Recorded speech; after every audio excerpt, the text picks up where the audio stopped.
Hey, I just got off the phone with a client and wanted to share some of the numbers that I shared with her as she's considering buying her first home. And like so many people, of course, that we talk to is, debating in her mind, should I buy now?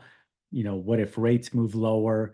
What would that look like? And so I put together these numbers and thought it might be helpful to share them with you. And of course, you can forward this on to anyone that you think it might benefit. So let me just make a quick adjustment here. So here's what we're looking at. 5% down payment. She could buy now. $600,000 purchase price. Rates are just below 7%. So she would have about $4,400 payment, and need about $28,000 or so, assuming there's no seller concessions, which, are part of the market when there's less offers out there, less buyers, getting a seller credit could drop this cash to close by $10,000. So what she was, I don't even want to sugarcoat the numbers with that though. Let's just say there's no seller concessions. Okay. So I think what a lot of people look at when they consider this, what they forget to look at is how does appreciation play into this? Because yes, of course, if rates go from 6.875 to 5.875, you end up with a $400 lower payment, which is great. But the problem is that if you wait a year, and statistically, it looks like based on the Case-Shiller estimates, we're going to have another 6% appreciation year. So that $600,000 home is not going to cost 600; it's going to cost 636,000. So just with the down payment changes, you're up a couple $1,000s on what you need the day of closing. Okay.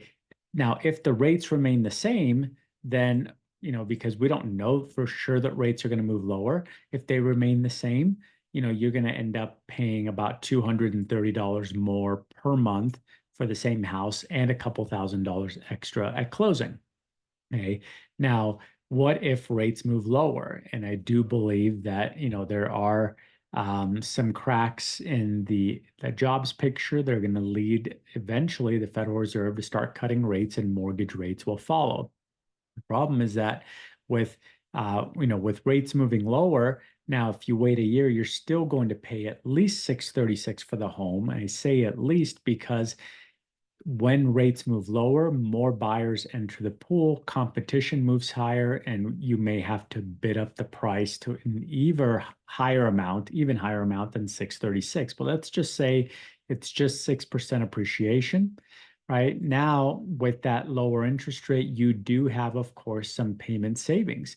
You end up with a payment that's about $160 less than what it would be if you bought now.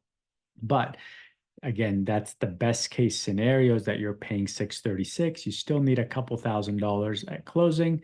The preferred strategy is this fourth column, which is buy now. That way you are locking in your loan amount and your purchase price at 600 and $570,000 borrowed, as opposed to next year waiting and having to borrow, $34,000 more to buy the same house. And even if the interest rate is lower, the preferred strategy again would be to buy now. That way you're locking in that loan and then refinance a year from now. Now you end up saving $400 a month from what your original payment, and you don't need more money the day of closing because you've already bought it. You don't have to bid up the price.